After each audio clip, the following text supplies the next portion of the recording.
안녕하세요. 저는 율리. 전 하예요. 율리 여드름이 정확하게 뭔지 알아요? 스킨케어 잘못해서 얼굴에 뭐 나는 거?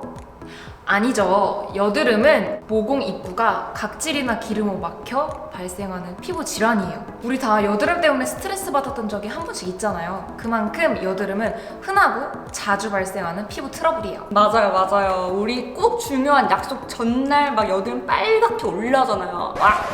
10대 때 호르몬 때문에 여드름이 가장 많이 나잖아요. 제 얘기를 하자면 제 인생에서 중학교 때 여드름이 제일 많이 났어요. 특히 볼, 이마 진짜 많이 났거든요. 학교에서 공부할 때 책상 위에 이렇게 팔 얹고 아 이거 뭐지? 이렇게 만지작만지작 해서 더 덧났던 것 같아요. 결국에는 피부과 가서 눈물 줄줄 흘리면서 여드름 압출 치료도 받고 주사까지 맞았어요. 하이는 그런 적 있어요? 저는 중학교 때까지는 괜찮았어요. 뽀송뽀송해가지고. 근데 고등학교 때 그때 피부가 완전 그냥 뒤집어진 거예요. 그래서 다른 것보다 피부 색소 침착이 너무 심해가지고 이마에 흑갈색 버튼을 달고 다녔었죠. 누구라고는 말 못하겠지만 제 옆에 있는 웃고 있는 이 율리가 가장 저를 많이 놀렸었어요. 띵동띵동. 이렇게.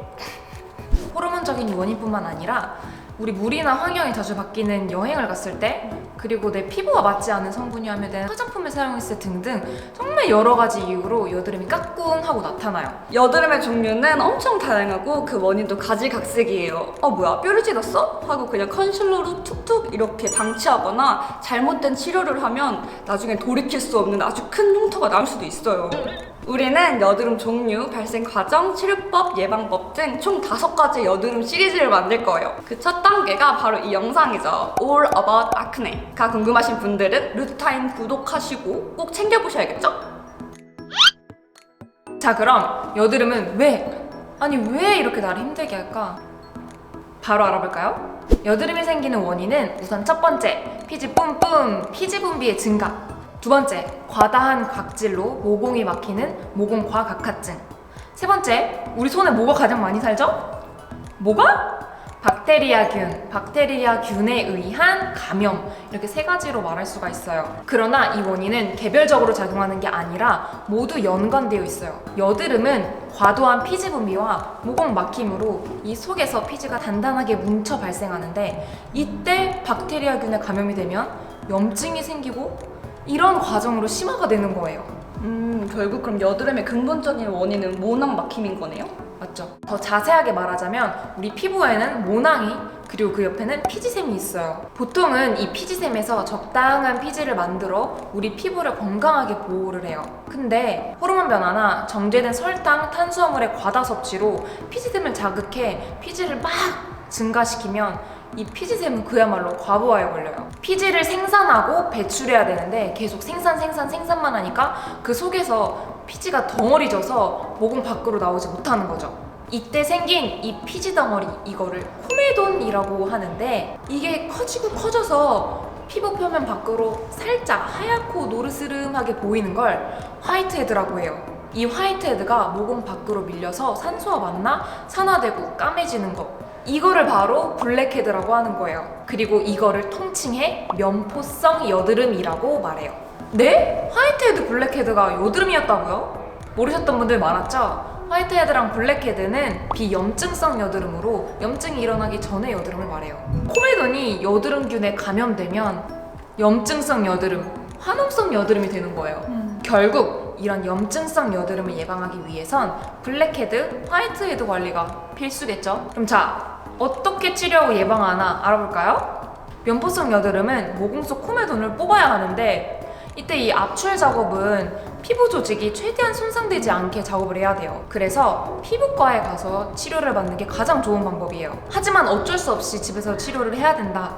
그때는 짜지 말고 화이트헤드 같은 경우에는 하이드로콜로이드 같은 여드름 패치를 이용해 충분히 불려 제거해 주시고요. 그리고 블랙헤드는 면봉으로 짜지 말고 압출기구를 이용해서 짜주세요. 무엇보다도 모공이 막히지 않게 모공 속 피지를 녹여주는 바하 성분이 함유된 각질 제거제로 각질 케어와 피지 관리를 해주는 게 가장 좋은 방법이겠죠? 염증성 여드름은 세 가지로 구분돼요. 붉은 여드름, 노란 여드름, 내성 여드름. 먼저 붉은 여드름은 구진이라고 해요. 구진은 여드름 초기 증상으로 피부 표면에 박테리아로 인한 붉은 흔적이 나타나요. 그리고 붉은 여드름에서 더 심화된 노란 여드름, 이건 농포라고 해요. 막 노란 고름이 가득 차서 짜고 싶은 그 여드름 알죠? 셋째, 내성 여드름은 두 가지로 나눌 수 있어요. 결절과 낭포. 먼저 결절 여드름은 피지 덩어리가 피부 깊숙한 곳에 위치해 있어서 굵고 단단해진 상태를 말해요. 우리가 눈으로 보는 것보다 훨씬 더 큰 덩어리가 피부 속에 있는 거예요. 세수하다가 무의식 중에 막 툭 건들기라도 하면. 그리고 또 다른 여드름, 낭포 여드름은 여드름 주변에 피부 조직이 파괴되어가지고 피부가 붉고 그리고 고름이 막 넓게 퍼진 그런 상태를 말해요. 그래서 흉터가 생기기 더 쉬워요. 이런 염증성 여드름은 섣불리 압출하려고 했다가 더 큰 흉터가 남거나 아니면 다른 균에 의해서 감염돼 다른 곳까지 막 번질 수 있어요. 그러니까 꼭 전문의에게 치료받는 것이 중요해요. 특히 낭포 여드름은 여드름 주변 피부 조직이 파괴되어서 더 큰 흉이 생길 수 있어요. 절대 건들지 마세요. 결국 피지샘을 조절하는 게 여드름 치료의 핵심이구만? 맞아요.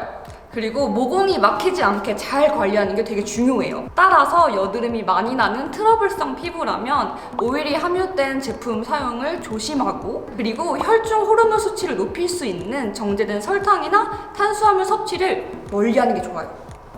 그리고 중요한 스트레스. 스트레스는 신체에 부정적인 호르몬을 만들어서 피지 생성을 막 촉진해요. 그러니까 릴렉스해서 노 스트레스. 아니 근데 요즘 세상에 어떻게 스트레스 안 받고 살아요? 만약에 저한테 스트레스 주는 사람이 있다면 어떡하죠? 그니까요. 사실 스트레스를 안 받고 사는 건 좀 힘들어요. 그래서 본인 나름대로의 스트레스를 풀 수 있는 힐링 시간이 꼭 필요한 것 같아요. 저는 맛있는 거 왁 먹고 친구들하고 카페 수다 왁 떨고 그러면 싹 스트레스가 뭐죠?